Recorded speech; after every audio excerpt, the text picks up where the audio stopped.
인테리어 준비하면서 가장 어렵다고 많은 고객님들이 공통적으로 말하는 게 뭔지 아시나요? 네, 그건 바로 뭐부터 시작해야 될지, 어떻게 시작해야 될지 너무 막막하다라고 말씀을 하시는 건데요. 예를 들어서 내가 주방을 이제 인테리어를 할 건데 냉장고는 어떻게 놓을지, 싱크대는 어떤 구조를 만들지, 식탁은 또 어디에 놓을지, 확장을 해야 되는지 말아야 되는지 그런 기준도 없고 뭐부터 정리를 하나씩 해야 될지 모르시는 거죠. 그래서 그런 분들께는 제가 어떻게 설명드리냐면 각 공간별로 실마리를 찾아서 하나씩 풀어가시면 됩니다 라고 상담 때 보통 말씀을 많이 드려요. 실마리라는 게 무엇이냐면 우리가 엉킨 실을 풀 때 그냥 풀려고 하면 너무 막막한데 실의 끝을 찾아가지고 끝에서부터 하나씩 풀다 보면은 어느덧 실이 풀려 있잖아요. 인테리어를 준비하실 때도 각 공간별로 이런 실마리를 찾아가지고 하나씩 준비하시면 됩니다. 그래서 제가 오늘은 현장 리뷰를 보여드리면서 각 공간에서 어떻게 하나씩 풀어가면 되는 건지 실마리를 찾아드리고 알려드리려고 합니다. 그래서 단순히 현장 리뷰 영상이다 보니까 비포였던 이렇게 오래된 집이 이렇게 예쁘고 새롭게 바뀌었네 라고만 보지 마시고 이걸 보시고 각 공간별로 어떻게 인테리어를 계획해 나가면 되는지 배우시면은 아마 인테리어를 준비하시는데 큰 도움이 되실 거라고 확신합니다. 그러면 뒤에 보이는 주방부터 시작해 볼까요?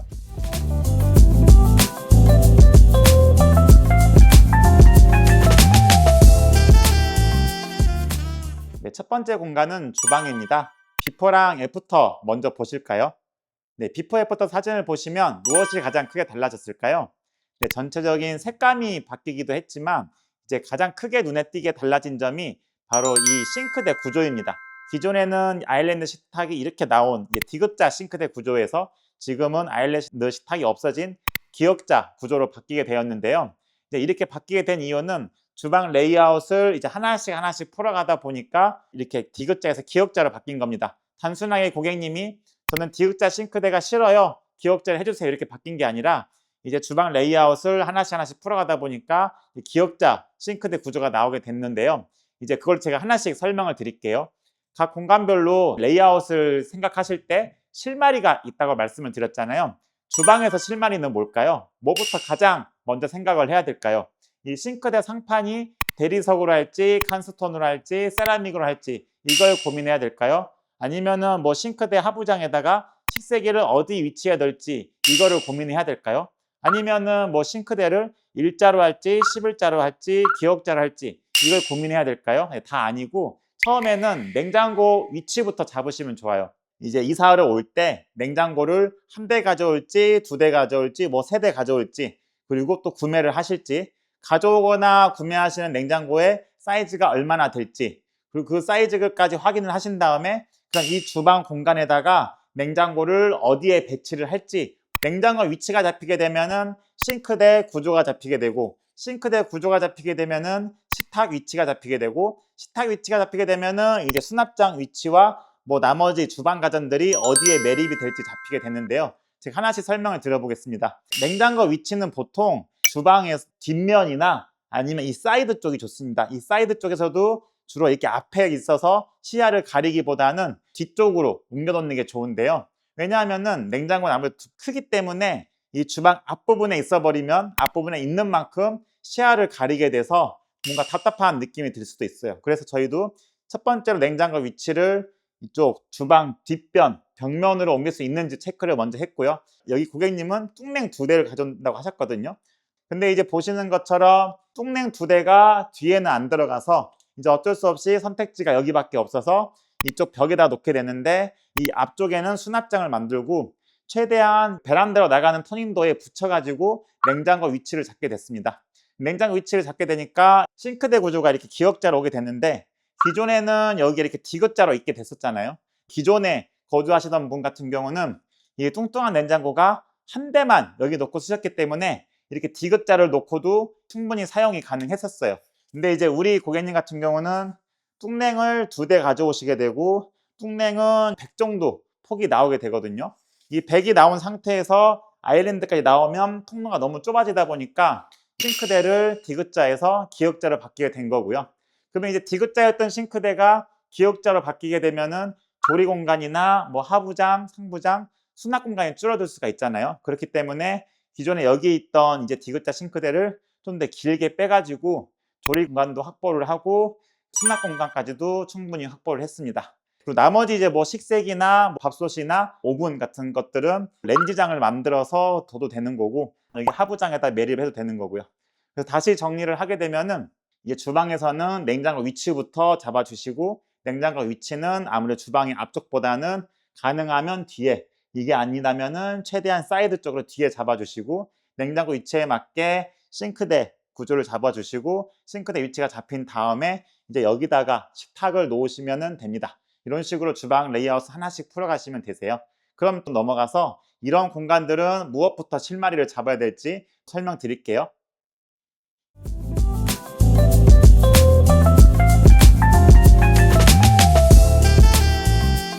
네, 다음은 욕실입니다. 비포 애프터 먼저 보실까요? 무엇이 가장 크게 달라졌을까요? 뭐 전체 비포 사진을 보면 촌스러운 약간 옥색이 들어간 색깔에서 약간 호텔 분위기가 나게끔 세련되게 좀 바뀌었는데요. 이런 색감이 말고도 욕조가 사라지거나 젠다이가 생기거나 구조 변경도 좀 됐습니다. 그럼 이제 비포에서 애프터로 이렇게 변하기 위해서 무엇부터 생각을 시작하면 좋을까요? 이 생각의 흐름을 오늘 하나씩 알려드리려고 합니다. 욕실의 레이아웃을 고민하실 때 이제 가장 먼저 생각하시면 좋은 점은 욕조를 넣을지 말지입니다. 기존에는 욕조가 있었었는데 이 욕조를 철거를 하고 새로운 욕조를 구매해서 사용을 할지, 아니면 이 집처럼 기존에 있던 욕조를 철거만 하고 내가 샤워 부스를 이용을 할지 먼저 정하시면 돼요. 이걸 정하시고 나면 혹시 욕조를 넣는다 라고 하시면은 욕조가 들어가게 되고, 그런데 욕조가 들어가게 되면은 이 샤워 칸막이의 좀 디자인이 바뀌게 됩니다. 욕조 위에다가 먼저 샤워 칸막이를 할지 말지 또 고민하시면 되고, 샤워 칸막이를 한다고 판단을 하면은 조적을 할지 유리로 할지 또 고민을 하시면 되시고요. 그다음에 욕조가 아니라 샤워 부스를 만든다 라고 하시면은 이 샤워 부스를 도어가 있는 샤워 부스로 만드실지, 도어는 없고 샤워 칸막이만 있는 걸로 만드실지 정하시면 되고, 도어가 있냐 없냐가 정해지셨으면은 이쪽 벽을 조적벽으로 하실 건지, 아니면 샤워 파티션을 절반은 조적, 나머지는 유리로 하실 건지, 아니면 샤워 파티션을 전체로 유리로 하실 건지 그거를 고르시면 됩니다. 여기 같은 경우는 세라믹 폼을 이용해 가지고 조적으로 만들어 드렸어요. 보통 벽돌 하나씩 쌓는 샤워 칸막이 같은 경우는 이 두께가 약 10cm 정도로 되거든요. 그렇기 때문에 넓은 욕실이 아니라면은 아무래도 그 벽돌을 쌓아 올린 조적은 공간을 더 좁게 만들 수가 있습니다. 그렇기 때문에 이제 우레탄 폼을 이용을 해서 조적을 만들면 이 우레탄 폼은 이 5cm부터 10cm까지 저희가 조절을 할 수가 있어요. 그래서 좀 샤워 욕실이 좁다라고 하면은 지금 여기처럼 대략 한 5cm 정도로만 샤워 칸막이를 조적으로 만드실 수도 있습니다. 샤워 칸막이를 만드셨다면 그 다음에 결정하실 거는 바로 이 젠다이입니다. 비포 사진을 보시면은 여기에 선반이 없었어요. 조적이랑 이 젠다이가 없었었는데, 이 젠다이를 할지 말지 결정을 하시고, 한다고 하면은 여기까지만 하실지, 아니면은 여기 세면기에서 이 샤워 부스까지 전체 확장을 해서 사용하실 정하시면 됩니다. 여기까지 정하신 다음에 타일 크기를 300에 600을 하실지, 600에 600을 하실지, 600에 1200을 하실지 결정하시면 되고, 타일 크기도 정해졌다라고 한다면은 이제 이런 환풍기, 환풍기를 휴젠트를 할지 제로크를 할지 역류 방지가 있는 일반 환풍기를 하시면 되실지, 이렇게 정하시다 보면은 전체적인 화장실 레이아웃이 완성이 될 거예요. 화장실에서 실마리는 욕조였다라는 걸 좀 정리하고 또 다음 공간으로 가서 실마리 설명드릴게요.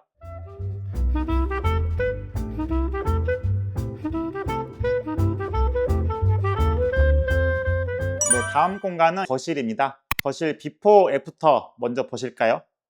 네, 비포 애프터 먼저 보시면은 무엇이 달라졌을까요? 네, 또 약간 여기도 비슷하게 전체적인 색감이 바뀌고 구조가 일부 바뀌었는데요. 거실 레이아웃을 정하실 때 가장 먼저 고민하시면 좋은 점은 바로 TV입니다.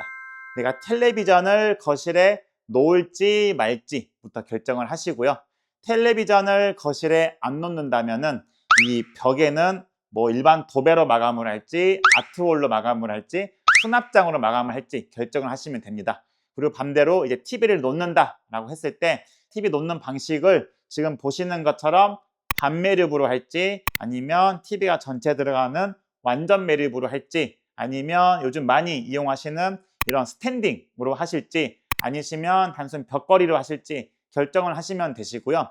여기처럼 반매립이나 완전 매립을 한다면 단순하게 반매립, 완전 매립하고 도배 마감을 하실지, 아니면 여기 보시는 것처럼 아트월을 먼저 꾸미실지 이렇게 고르시면 돼요. 그럼 이제 TV 유무에 따라서 한쪽 벽면이 다 결정이 됐고요. TV 맞은편으로 가셔서 맞은편 벽에는 그냥 단순하게 소파만 놓으실지, 수납 공간이 부족하다고 하면 수납장을 놓으실지 결정하시면 되시고요. 그리고 이제 마지막으로 이렇게 확장을 했다라고 하면은 확장한 뒤에는 이렇게 뭐 홈바까지도 설치를 하실지 또 결정을 하시면 되시고, 마지막에는 여기 천장에다가 실링팬을 할지 에어컨을 할지 결정을 하시면 됩니다. 다시 정리를 해보면, 거실 인테리어를 할 건데 뭐부터 고민해야 되지? 라고 하신다면 거실의 실마리는 TV였다. TV에 설치할지 설치 안 할지도 선택을 하시고, TV를 설치하는 벽부터 하나씩 차근차근 풀어가다 보면 어느덧 거실에 대한 인테리어 계획이 세워질 겁니다. 그리고 많은 분들이 좀 궁금해 하시는데, TV 반매립을 하게 되면은 대략 한 벽이 15cm 정도 튀어나온다고 보시면 돼요. 그 기존 벽에서 이 가벽을 쳐서 15cm 정도 튀어나오게 하고, 이걸로 홈을 파가지고 TV 뒤통수를 매립을 해서 TV가 일반 액자처럼 깔끔하게 하게 보이는 게 반매립입니다. 네, 그럼 거실도 제가 설명을 드렸고, 다음 드레스룸 가서 또 설명드릴게요.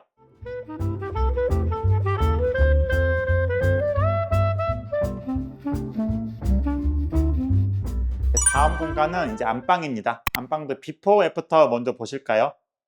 네, 비포에서 애프터로 이제 인테리어를 할 때 생각의 순서는 무엇일까요? 네, 안방의 생각의 순서는 붙박이장부터 결정을 하시면 됩니다. 내가 이 안방에다가 붙박이장을 넣을지 말지부터 결정을 하시면 되시고요. 붙박이장을 넣는다고 하면은 이제 이쪽 벽에서 끝까지 넣을지, 아니면은 이 안방 끝 샤시 부분에서 드레스룸까지 전체 확장해서 넣을지 결정을 하시면 되시고요. 안방 붙박이장을 넣을 때 보통 안방에는 안방 화장실이 있잖아요. 그럼 안방 화장실 부분은 붙박이장 대신 화장대를 만들지 말지 결정을 하시면 됩니다. 그 다음에 이제 안방 붙박이장이 정해졌으면 이 안방 붙박이장의 이 앞에 부분은 어떻게 인테리어 할지 결정을 하시면 돼요. 또 요즘 많이 하시는 게, 안방에 드레스룸을 만들기 위해서 붙박이장을 놓고 이 가벽을 세우고, 이 가벽 부분에다가는 또 붙박이장을 짜시거나 시스템 선반을 놓으시거나 이런 식으로 드레스룸을 만드시는 경우가 있거든요. 그래서 이제 붙박이장 앞에는 내가 그냥 비워놓을지 가벽을 세워서 드레스룸을 만들지 결정을 하시면 되고, 드레스룸을 만든다라고 하면은 그 가벽 안쪽에는 내가 시스템 선반을 넣을지 화장대를 넣을지 서랍장을 넣을지 결정을 하시면 됩니다. 이 가벽의 위치는 우리 고객님 같은 경우는 드레스룸 대신 화장대 겸 책상을 만드신 거고요. 화장대 겸 책상을 만드시고 나서 이쪽 공간은 침대 사이즈 맞게 결정을 하시면 돼요. 그래서 우리 고객님 같은 경우는 침대를 퀸 사이즈를 가져온다고 하셨으니까 약 150 정도, 여기가 150이거든요. 150 정도 확보가 되고, 그 다음에 보통 우리가 통로 이동하는 공간은 최소 80이 되어야지 좁지 않다라고 해요. 그래서 침대 150이 오고, 그 다음에 통로하는 230까지 공간이 확보가 되는지 확인을 하신 다음에 가벽의 위치를 결정하시면 될 것 같습니다. 그래서 안방은 이렇게 뭐 결정하시고, 그 다음으로 시스템 에어컨을 할지 말지, 컨택박스에다가 간접등을 넣을지 말지, 커튼을 할지 말지 이렇게 결정을 하시면 될 것 같습니다. 네, 그럼 마지막으로 현관도 설명드리고 오늘 실마리 영상은 마무리하도록 할게요. 네,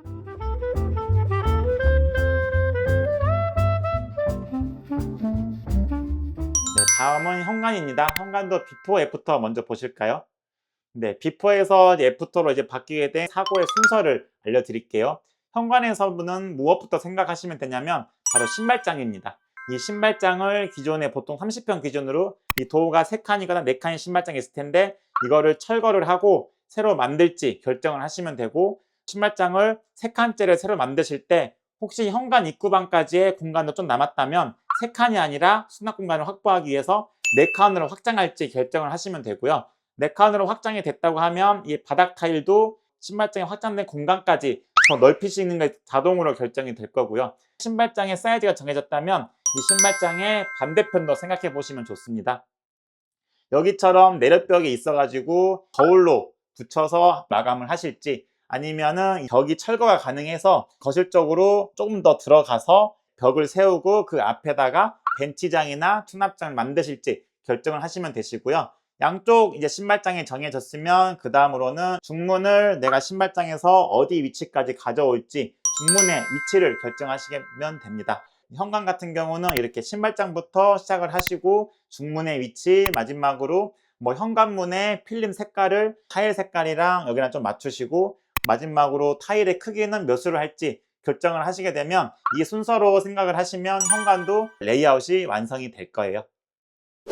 네, 지금까지 각 공간을 리뷰를 하면서 공간을 레이아웃을 설계를 하실 때 무엇부터 시작을 하시면 되는지 알려드렸습니다. 그럼 제가 이제 이걸 실마리라고 표현을 했는데요.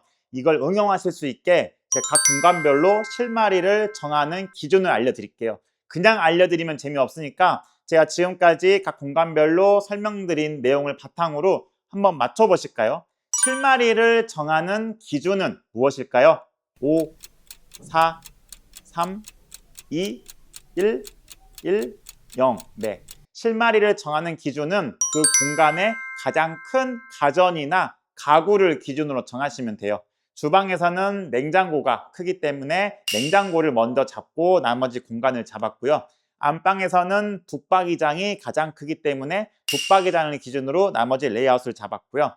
그 다음에 욕실에서는 욕조가 제일 크기 때문에 욕조를 넣을지 말지부터 시작을 해서 나머지 레이아웃을 잡았고요. 현관에서는 신발장이 가장 큰 가구이기 때문에 신발장을 어떻게 할지 먼저 정하고 나서 나머지 레이아웃이 잡혔습니다. 그래서 제가 알려드린 것처럼 각 공간별로 레이아웃을 설계를 하실 때는 실마리, 가장 큰 가구나 가전을 먼저 잡으시면은 나머지 레이아웃도 풀리시게 될 거예요. 이 영상을 보신 분들이라면 지금 인테리어를 준비하고 계신 분들이 많을 것 같아요. 제가 어떻게 하면 괜찮은 업체, 나한테 맞는 업체, 너무 비싸지 않은 업체, 안전한 업체 선정 방법에 대해서 정리해 놓은 영상이 있습니다. 그래서 필요하신 분들은 제가 아래 고정 댓글에 링크 남겨놓을 테니까 보시면 좋을 것 같아요. 이 영상이 도움이 되셨다면 좋아요와 구독 부탁드리겠습니다. 이제 이 영상을 보신 분들이 좋아요와 구독을 눌러주시면은 이제 유튜브에서 이 알고리즘이 유익한 영상이구나 라고 판단이 돼서 널리 퍼져서 이제 인테리어를 준비하시는 다른 분들도 보실 수가 있거든요. 이 구독자님들께서 버튼만 클릭해 주시면 남에게 도움을 줄 수가 있습니다. 그리고 앞으로 디자인 세로 채널에서는 이런 인테리어 정보뿐만 아니라 효율적인 공간 사용 방법에 대해서도 이제 알려드리려고 해요. 제 채널은 작아가지고 이것만 보시고 나가시면 아마 다시 찾아오시기 힘드실 거예요. 그렇기 때문에 좋아요, 구독 눌러놓으시면 아마 편하게 영상을 보실 수 있을 것 같습니다. 그리고 영상을 마무리하기 전에 저희가 영상을 촬영을 하면서 감사할 분이 3분이 있습니다. 첫 번째는 저희 디자인 세로를 믿고 인테리어도 맡겨주시고 또 저희 구독자님들께 정보도 드릴 수 있도록 촬영을 허락해주신 고객님께 감사 인사 드립니다.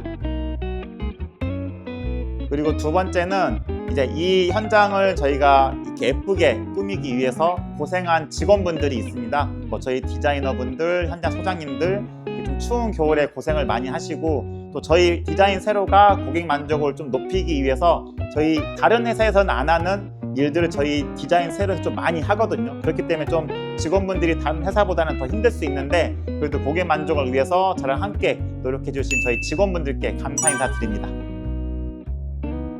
그리고 마지막으로 디자인 세로와 함께 협력하는 저희 협력업체 분들께 좀 감사 인사를 드리고 싶어요. 보통 이제 아파트 30평대를 공사를 하면 약 80명에서 100명의 인원들이 들어와서 함께 손발을 맞춰서 고생을 해주시거든요.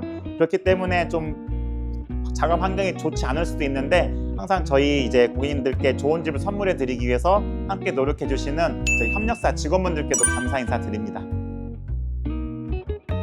초심을 잃지 않기 위해서 항상 이렇게 감사 인사로 마무리를 하고 있고요. 제가 이 이후에도 나머지 공간도 비포 애프터 사진을 남겨놓을 테니까 필요하신 분들은 이어서 보시면 좋을 것 같습니다. 감사합니다.